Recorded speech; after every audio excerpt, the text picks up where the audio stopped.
Vamos manter os nossos pensamentos, toda a atenção naquilo que o Senhor quer nos falar nessa noite. E eu quero que você abra mais uma vez a sua Bíblia no livro de Neemias, no capítulo 6. Só que agora nós vamos ler o verso 3 e o verso 4. Neemias, capítulo 6, o verso 3, o verso 4. E enviei-lhes mensageiros a dizer: estou fazendo uma grande obra. Diga, estou fazendo uma grande obra. De modo que não poderei descer, porque cessaria esta obra, enquanto eu a deixasse e fosse ter convosco. E da mesma maneira enviaram a mim 4 vezes, e da mesma maneira lhes respondi. Meus irmãos, o tema que o Senhor me deu essa noite é: não pare, grande é a obra. Você pode repetir após mim? Não pare, grande é a obra. Antes de começarmos a discorrer um pouco do texto, vamos definir aqui, para ficar mais fácil o entendimento, o que viria a ser obra. Por muitas vezes nós entendemos que a obra de Deus é isso que estamos vivenciando aqui: é ouvir a igreja, é eu participar de um culto, é eu participar de um departamento, é eu sair entregando folhetos, é eu pregar o evangelho. Tudo isso é a obra de Deus. Mas quando eu estou cuidando da minha casa e da minha família, eu também estou fazendo a obra de Deus. Você pode dar glória a Deus por isso? Mas quando eu estou no meu trabalho e sou chamado para fazer um esquema, para fazer algo errado, e eu digo não, eu também estou fazendo a obra de Deus. Quando eu estou na faculdade, eu quero ser o primeiro da lista, eu quero ser o mais inteligente, o mais notável, quero entregar o meu trabalho com excelência, quero tirar 10 em todas as notas. Eu posso dizer que eu também estou fazendo a obra de Deus. Por quê? Porque tudo aquilo que é excelente, tudo aquilo que honra a Deus, é a obra de Deus. E quando nós temos essa noção, este conhecimento, nós começamos a tirar aquela dicotomia, aquela separação daquilo que muitas vezes nós entendemos que é de Deus e isso é do mundo. Não, nós somos obra da mão do Criador. Se nós somos a obra perfeita da criação, tudo que fazemos, louvado seja Deus, é para a glória de Deus e faz parte da obra de Deus. Quantos entenderam? Digam glória a Deus. Então, partindo daqui, nós entendemos que quando nós fazemos algo, seja onde quer que for, estamos fazendo a obra de Deus. Pastor William, me prova isso através da Bíblia. Em Êxodo, do capítulo 35, verso 35, vemos que Deus chamou a Bezalel e a Oliabe e os encheu de habilidades. Diga, habilidade, para fazer toda a obra de mestre. Até mesmo na confecção das vestes do sumo sacerdote, em estofa azul, em púrpura e em carmesim, e em linho fino retorcido, e do bordado e do tecelão, assim como a do bordador. É Deus que nos capacita para fazer a obra de Deus. Por mais que nesta igreja, homens e mulheres deram a sua vida, entregaram a sua vida para a evangelização de Santo Amaro, para a evangelização do Brasil, louvado seja o nome do Senhor Jesus, a obra não é deles, a obra não é do fundador, daquele pastor que começou esta obra é de Deus. E nós somos cooperadores desta obra. Quantos são cooperadores desta obra? Louvado seja o nome do Senhor. Por mais que nós tenhamos um apego, mas aqui não é nosso, isso aqui não é nosso, isso daqui é de Deus.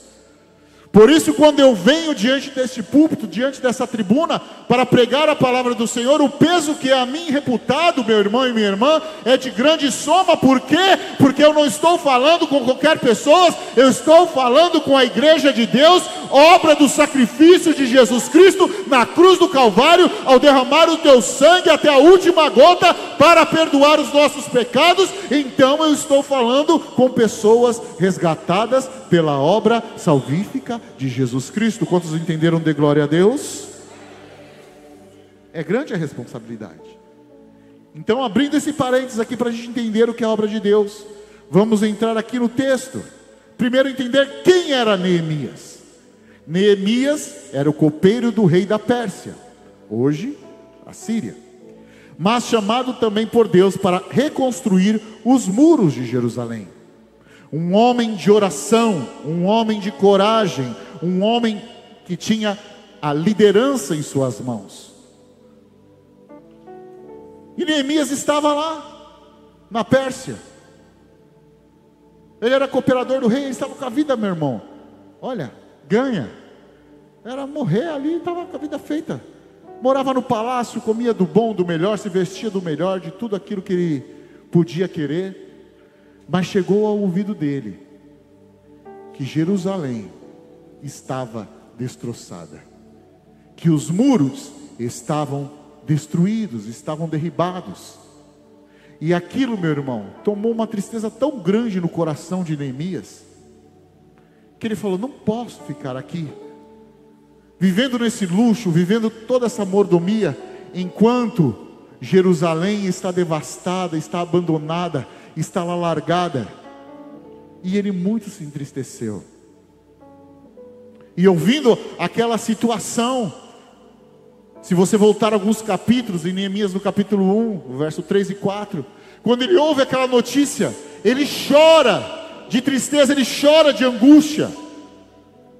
A tristeza o abate, a tristeza o fere, ao ver aquilo que estava vivendo Jerusalém, aquela Jerusalém que ele conheceu, aquela Jerusalém que recebia as caravanas na Páscoa, nas festas, para receber todo o povo de Deus que ia adorar em Jerusalém. E de repente ele vê a cidade devastada, ele vê a cidade em opróbrio, ele vê ali a cidade largada. Ah, meu irmão, ele começa a chorar, ele começa a se entristecer. Mas eu venho te dizer nessa noite, meu irmão, no mesmo momento que ele se entristeceu, ele não se prostrou simplesmente, mas ele orou e ele jejuou para que Deus desse a ele uma estratégia para mudar a situação.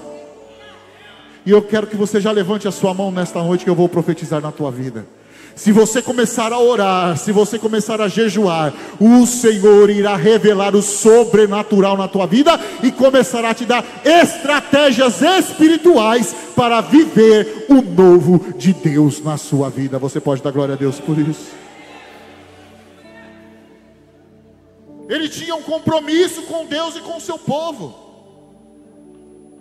Neemias sabia o peso que tinha sobre a sua responsabilidade. Ele sentia o peso do compromisso que ele teria que desenvolver ali, ao buscar primeiro a autorização do rei, para sair da presença do rei e voltar a Jerusalém para reconstruir o mundo. Ele entendeu, meu irmão e minha irmã, que a reconstrução dos muros era mais do que um projeto físico, era mais do que um projeto de restauração física, de restauração material, mas era um projeto de restauração espiritual do povo de Israel. E aí, meu irmão, minha irmã, eu te convoco nessa noite a não ser apático diante dos desafios daquilo que você está enfrentando. O que você precisa reconstruir na tua vida? É a tua família? O que você precisa reconstruir na tua vida? É na tua casa, é o teu casamento? O que você precisa reconstruir na tua vida? Hoje o Deus que restaura está aqui presente para transformar a tua situação. Mas você precisa tomar uma atitude. Diga, atitude. Essa atitude, ela virá quando você reconhecer aquilo que precisa ser reconstruído. aquilo que precisa ser mudado. E assim como Neemias tinha uma grande obra para fazer, nós também temos uma grande obra para fazer. Uma igreja grande dessa, existe muito trabalho para fazer. Com os jovens, com os adolescentes, com as crianças, com os adultos, com os idosos. Mas e na tua casa? Existem pessoas que precisam ser alcançadas na tua casa, no teu trabalho, na tua escola, na tua faculdade, no meio em que você vive, na padaria. Quantas vezes você chega lá para a Dona Maria, para o seu José, seu Joaquim, e fala bom dia, e ele nem sabe que você é crente. E de repente o Senhor está te chamando, quer te usar para levar a palavra dEle, para alcançar aquelas vidas, para que elas possam ser transformadas e tocadas pelo Espírito Santo. Esse é o nosso papel, esse é o papel da igreja. Ah, meu irmão, você foi chamado para transformar a sociedade de uma maneira sobrenatural. Então eu disse de manhã e repito aqui nessa noite, eu não consigo compreender que nós já somos 30% da população, e muitas vezes nós vemos a sociedade brasileira indo por água abaixo. Ah, mas é o fim, e vai ser assim mesmo. Não, em nome de Jesus, se levante igreja de Deus, se levante povo de Deus, e declare que Jesus Cristo é a solução para o mundo caído, que Ele tem restauração para o drogado, para o prostituta, para aquele que está afadado ao crack. Ah, meu irmão, você tem a palavra de vida na tua boca. Se levante como igreja de Jesus para restaurar essa nação. Louvado seja o nome do Senhor. E quando nós nos levantamos, meu irmão, o inimigo também se levanta. Você leu aqui comigo que quando ouviram dizer que ele estava ali reconstruindo os muros, aí vem Sambalate, Tobias, Gesem, e tentam tirar Neemias do foco, tentam tirar Neemias daquilo que ele estava proposto a fazer. E a primeira coisa que eles fizeram foi chamar Neemias para tomar um café. Você está trabalhando demais, Neemias. Desce aqui para o Vale de Ono. Vamos conversar, vamos bater um papo. Vamos comer aqui um churrasco. Aí Neemias diz: estou fazendo uma grande obra, de modo que não poderei descer. E quantas vezes nós tiramos o foco daquilo que é real, daquilo que é poderoso, daquilo que é bom para as nossas vidas, e damos ouvido para o inimigo das nossas almas, e ele não vem, né? Aquela figura metódica lá, mitológica, com garfo, com chifres, com rabo, né?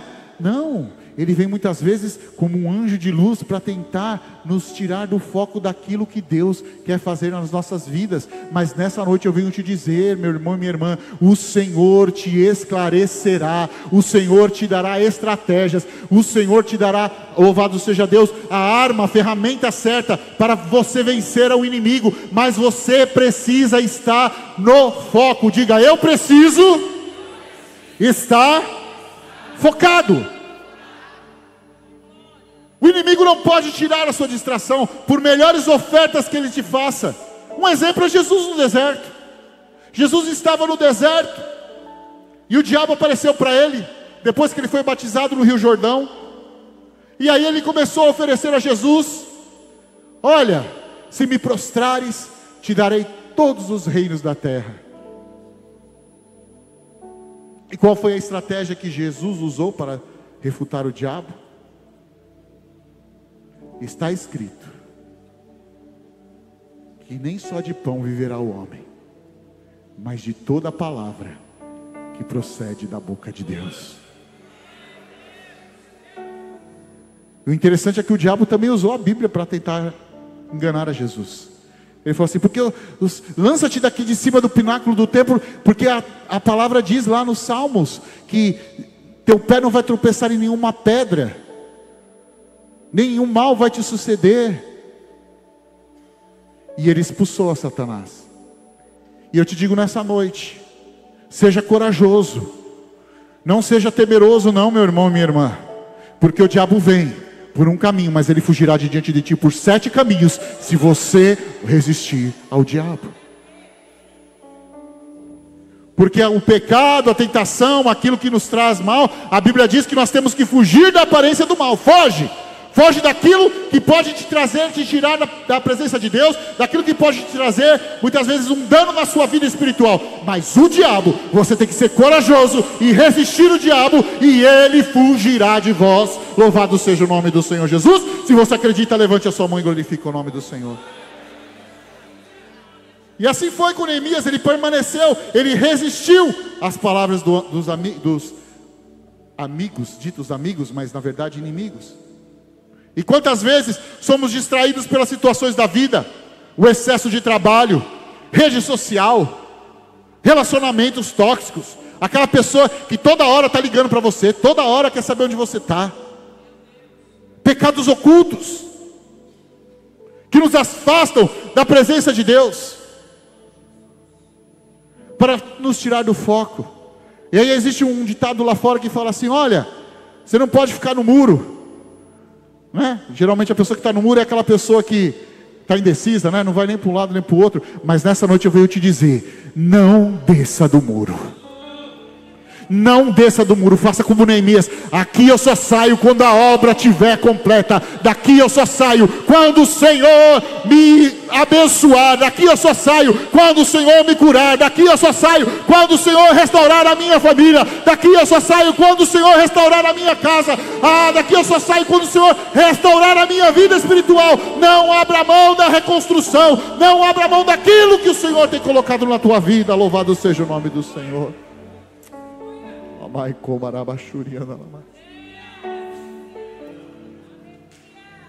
Aí ele vem com os pratos. Outra maneira que o inimigo vem, ele tenta parar a obra de Deus na sua vida através do medo e da intimidação. Depois que Sambalate, Tobias e os seus comparsas lá viram que não deu certo, o que eles fizeram? Eles voltaram e começaram a espalhar mentiras, dizendo que Neemias queria se tornar o rei de Israel.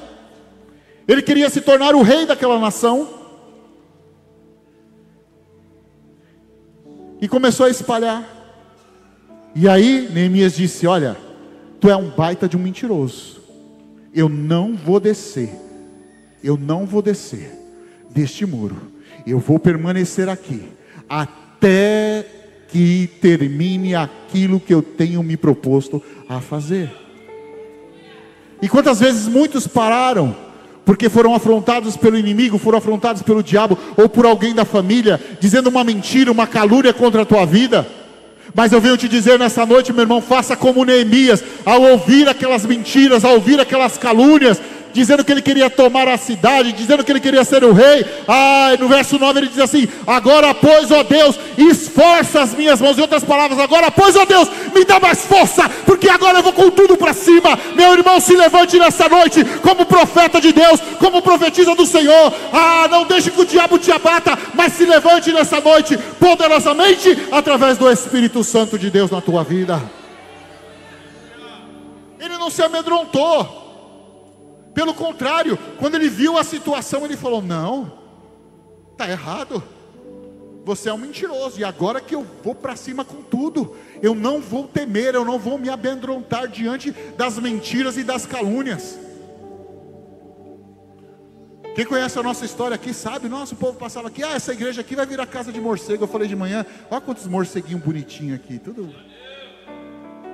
bonito, tudo cheiroso. Por mais que o inimigo tente contra a tua vida, não existe palavra de maldição por aquele e por aquela que foi abençoada por Deus.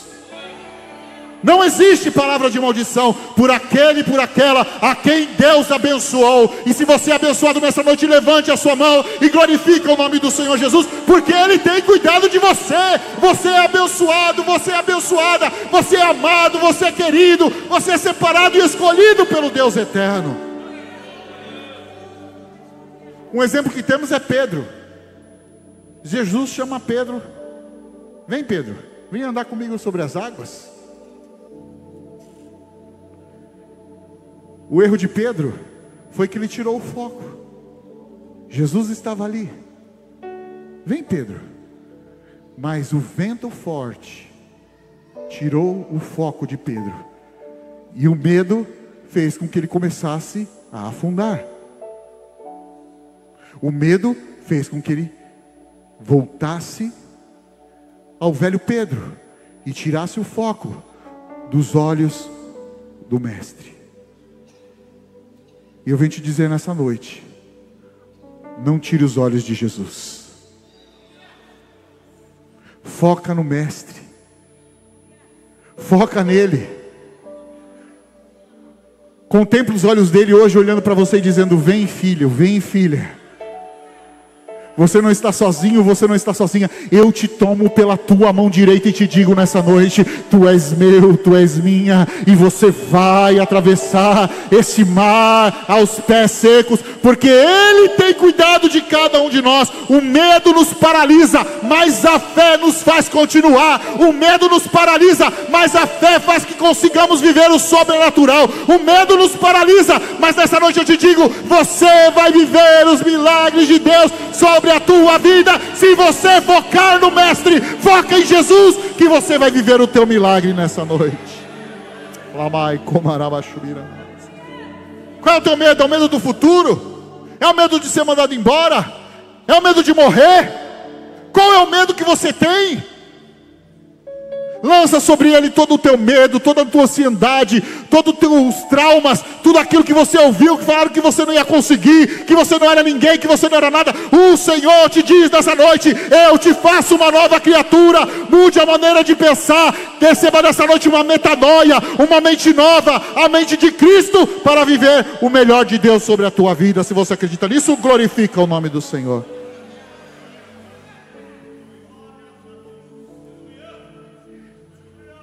O inimigo tentou parar Neemias através do pecado e da corrupção. Meu irmão e minha irmã, dias difíceis a gente vive, e nós precisamos ter um dom que a Bíblia fala e que muitos não têm, muitos não buscam, né? Só que é o dom da cura, o dom da profecia. Mas um dom que nós precisamos muito hoje em dia, muito, é o dom do discernimento de espíritos. Quantas pessoas estão se alimentando de profetas da internet? Quantas pessoas que só saem de casa, né? Se ligar para a irmãzinha, para o irmãozinho, para falar: o que eu faço hoje? Que roupa que eu vou hoje? O que eu faço da minha vida? O que eu deixo de fazer da minha vida? Eu não estou falando aqui, meu irmão, que eu não acredito em profeta. Eu acredito em profeta. Deus usou profetas para falar comigo, para receber algo grandes, coisas grandes da parte do Senhor. Mas eu quero dizer, você precisa ter o discernimento do Espírito Santo para saber daquilo que vem de Deus e daquilo que não vem. Nós somos uma igreja pentecostal, nós acreditamos na atualidade dos dons espirituais, nós acreditamos no dom da profecia, nós acreditamos no batismo com o Espírito Santo, no falar em novas línguas, mas nós precisamos ter discernimento dos espíritos, que tem muito espírito enganador aí, se passando de Espírito Santo, mas é o espírito do anticristo, para tirar você do foco. E foi assim com Neemias. Chegou um monte de profeta lá, e falando assim: eis que vão te matar, Neemias. E é bom que você saia do muro. O negócio deles era tirar Neemias do muro. E desça e se esconda dentro do templo, para que eles não te matem. Só que Neemias tinha o discernimento do Espírito. Como assim? Deus mandou eu vir reconstruir o muro. Ele disse que eu vou sair daqui só depois que eu terminar aquilo que Ele mandou eu fazer. E agora que história é essa que Deus está chegando e mandando falar: vão te matar, corre para se esconder, e se esconde dentro do templo? Ou seja, no templo era só o sacerdote, e no Santo dos Santos só o sumo sacerdote que podia entrar. Se ele entrasse dentro do templo, ele não sendo, louvado seja o nome do Senhor, a pessoa adequada para entrar naquele local santíssimo, ele seria tido como pecador e poderia até morrer no meio da congregação. Então ele já discerniu que aquilo não era de Deus, e ele falou: não, um homem como... Primeiro ele foi corajoso, ele falou assim: vocês não me conhecem? Um homem como eu, por acaso, fugiria de enfrentar quem quer me matar? Não, de maneira alguma. Ele se recusou, e ele falou: se for verdade essa sua profecia, pode vir, porque quem está comigo é maior daquele que virá contra mim. Então, meu irmão, tenha essa noção na tua vida. Se você está fazendo a obra de Deus e o inimigo tentar te amedrontar, dizendo que vai te matar, que vai matar teu filho, que vai matar tua filha, que vai acabar com a tua vida, repreenda ele no nome de Jesus, pelo sangue de Jesus, e diga para ele: eu não vou fugir, eu vou te enfrentar e vou vencer através do poder da palavra de Deus. Ele se recusa a pecar e continua firme no seu propósito. Da mesma maneira, José no Egito, quando ele foi tentado pela mulher de Potifar, ele preferiu fugir do pecado do que comprometer a sua integridade. Ele tinha uma boa situação financeira, ele tinha um bom status social. Ele poderia ali dar um jeitinho a ela que está querendo. A culpa não é minha. Mas ele manteve a sua integridade. Diga: eu preciso, mais forte, eu preciso manter a minha integridade. Sabe por quê, meu irmão? Por mais que nós possamos pecar e Deus nos perdoar, porque Deus é longânimo em nos perdoar, Ele é misericordioso. A palavra de Deus diz que as misericórdias dele se renovam a cada manhã, ou seja, todo dia a bênção de Deus, a bondade de Deus, a misericórdia dele está se renovando sobre a nossa vida. Mas infelizmente o homem não é assim. Se você pecar, mesmo que o Senhor te perdoe, alguém sempre vai estar apontando o seu pecado e falando: olha aquela lá, olha aquele lá, olha o que ele fez. Lembra do que ele fez? Ah, o pai dele fez, ele também vai fazer. A mãe dele fez, ela também vai fazer. Porque o inimigo só sabe apontar. Satanás quer dizer acusador, é aquele que nos acusa de dia e de noite. Mas eu venho te dizer nessa noite que o sangue de Jesus já te purificou de todo o pecado. Não existe condenação para aqueles que estão em Cristo Jesus. Se você já recebeu Jesus como seu Senhor, se você já recebeu Jesus Cristo como teu Salvador, não há nada que possa, meu irmão e minha irmã, que possa impedir a tua caminhada, porque o Senhor tem te guardado. Basta apenas você ser íntegro naquilo que Ele tem colocado. E o diabo quer nos desqualificar na obra de Deus. Ele quer dizer que você não tem condições de fazer. Mas hoje o Senhor apaga o teu passado, joga no mar do esquecimento e diz: faça a minha obra, faça a minha obra, faça a minha obra, faça a minha obra, faça a minha obra, faça a minha obra, porque eu estarei contigo em todo momento. Ah, pastor William, mas vão falar que eu fiz isso, que eu fiz aquilo. Ah, mas vão falar que lá atrás. Mas não olhe, eu já disse, não olhe para as circunstâncias. Não olhe do que estão dizendo sobre você, das calúnias, das mentiras e até das verdades. Mas olhe para o foco que é Jesus Cristo, meu irmão e minha irmã. Porque se alguém chegar para falar mal de mim para você, pode falar: fala com o pastor William, que ele tem coisa pior para falar. Porque só Deus sabe o que cada um de nós somos. Só Deus conhece o nosso interior.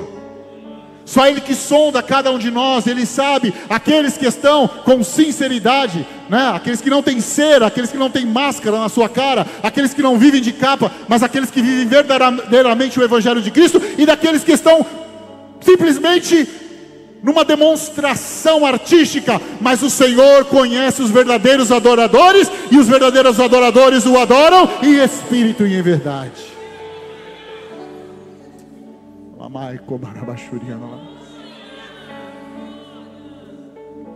O inimigo tentou primeiro com pratos, depois com calúnias e mentiras, depois com pecado e corrupção. Mas Neemias foi firme e não cedeu às investidas do diabo. E aí a obra foi concluída. No verso 15 diz, no capítulo 6: acabou-se, pois, os muros aos 25 de Elu, em 52 dias. E aí os inimigos, que tentaram de todas as maneiras, através dos pratos, através das mentiras, das calúnias, através, louvado seja o nome do Senhor Jesus, do pecado e da corrupção, temeram e reconheceram que foi Deus que fez a obra. Meu irmão e minha irmã, levante a sua mão que eu vou profetizar sobre a tua vida nessa noite. Ai, canta lá mais, choriando lá mais. Aquilo que Deus vai fazer na tua vida, aquilo que Deus vai fazer na tua família, as pessoas vão dizer e vão olhar, não tem como não ser Deus por ter feito aquilo, porque vai ser coisa grande e sobrenatural na tua vida e na tua casa. Se você acredita, aplauda o nome do Senhor Jesus nessa noite. Ele vai fazer coisas grandes. Muitos vão olhar e vão reconhecer que o Senhor, o Deus de Israel, o Deus criador dos céus e da terra, Ele é o Deus que te levantou, Ele é o Pai amado que te abraça nessa noite e te diz: filho e filha, você não está sozinho nesta obra, porque a obra não é tua, a obra é minha e você é só meu cooperador nesta grande obra. Somos apenas cooperadores nessa grande obra. Paulo entendeu isso. Quando ele viu que ele já estava ao ponto de morrer, o apóstolo Paulo escreveu a sua segunda carta a Timóteo, no capítulo 4, no verso 7, que ele diz assim, ele resume a sua vida: combati o bom combate, acabei a carreira e guardei a fé.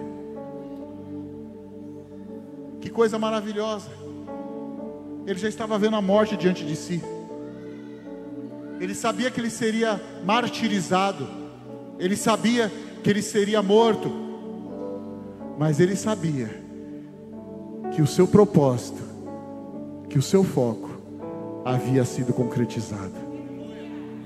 Que coisa maravilhosa é você olhar para a sua família e glorificar a Deus, porque você viu a obra poderosa que Deus fez na sua família. Meu irmão e minha irmã, que coisa maravilhosa quando você olha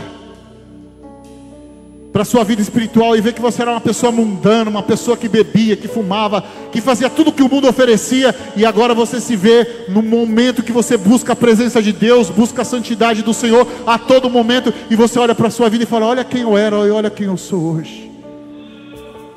Eu sou obra de Deus, eu sou obra do Espírito Santo. Que maravilha quando você olha para os seus planos, seja eles qual forem, seja no seu trabalho, no seu estudo, e você olha no final de tudo e você fala: olha que quanta coisa eu construí. Mas quando você fala assim: mas como posso ter construído tudo isso? Aí você lembra: não fui eu que construí, mas foi as mãos poderosas de Deus que me sustentaram para chegar até aqui. Meu irmão, quando permanecemos fiel, Deus completa a obra dele em nossas vidas. Deus completa a obra dele em nossas vidas. Permaneçamos fiéis, porque ele é fiel. Em Filipenses capítulo 1 verso 6, ele diz assim: tendo por certo isto, que aquele que em vós começou a boa obra a aperfeiçoará até o dia de Jesus Cristo. Não existe obra de Deus maior do que você. Não existe obra de Deus melhor do que você. Você é a obra perfeita da criação, e Deus irá aperfeiçoar a tua vida até o dia que Ele venha buscar a sua igreja. Porque a nossa fidelidade, meus irmãos, impacta a nossa família, impacta a nossa sociedade, impacta a nossa igreja.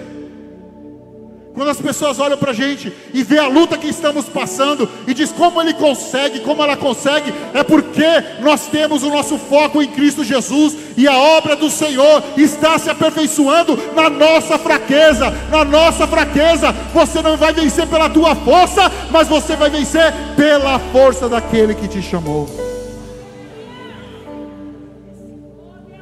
Eu te convido a se colocar de pé neste momento.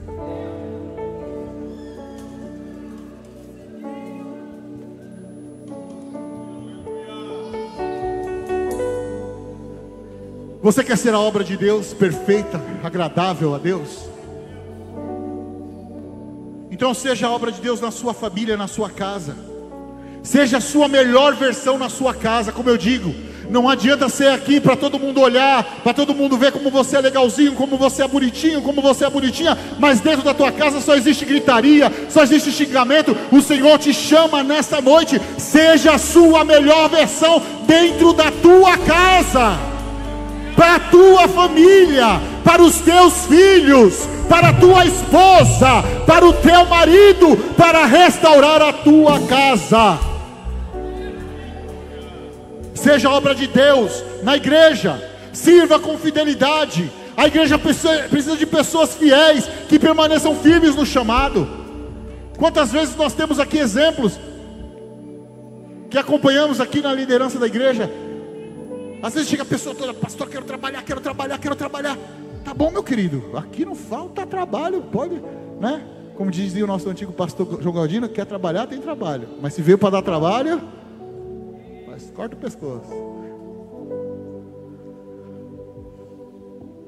Aí, 1 mês, 2 meses, 3 meses, a pessoa, ó, mas cadê fulano? Cadê cicrana? Não estava tão animada, não estava tão disposta, mas faltou constância, faltou fidelidade. Por quê? Porque deu ouvido ao inimigo, não foi constante. E eu quero que coloque aí 1 Coríntios capítulo 15 e verso 58, que nós vamos ler todos juntos. E você vai ler do fundo do teu pulmão, de toda a tua força, com todo o teu ímpeto nessa noite. 1 Coríntios capítulo 15, verso 58. Você vai ler de toda a tua força e profetizar sobre a tua vida nessa noite. Louvado seja o nome do Senhor Jesus.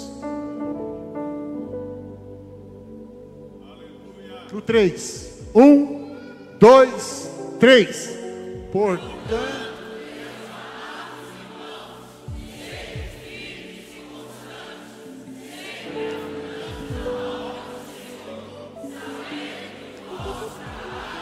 não é vão do Senhor. Você pode ler mais uma vez, mas mais forte. 1, 2, 3. Portanto, meus irmãos, sedes firmes e constantes, sempre abundantes na obra do Senhor, sabendo que o vosso trabalho não é vão no Senhor. Pode aplaudir a Jesus.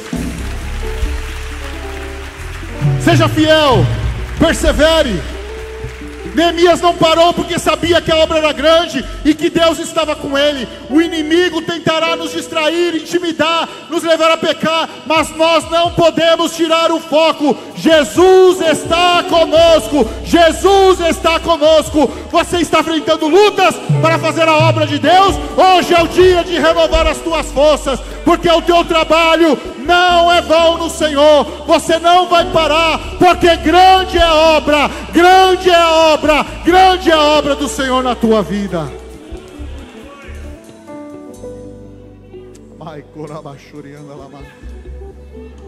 Charles Spurgeon diz: a fidelidade em pequenas coisas leva a fidelidade em grandes coisas. É uma parábola, uma paráfrase daquilo que Jesus disse: se fores fiel no pouco, sobre o muito eu te colocarei.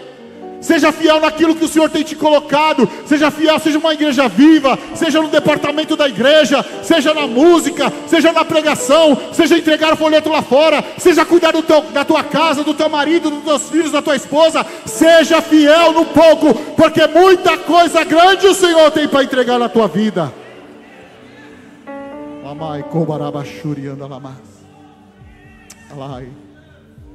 Dá uma nota lá aí. Vamos lá. Cante comigo. Amanheceu, nada pesquei, parecia ser apenas mais um dia como qualquer outro. Estava cansado, sem forças, desanimado, decidido a largar tudo e parar. Deus conhece tua estrutura, sabes o que está fazendo. Mesmo que seja difícil, não pare, Ele está vendo. Colheu todas as tuas lágrimas e mandou eu te falar. Pegue o que Ele te entregou e volte para o mar, e é o teu lugar. Quem mandou largar a rede? Quem mandou você parar? Volte para o mar alto, no lugar da tua vergonha eu vou te honrar. Quem mandou largar a rede? Quem mandou você parar? Volte para o mar alto.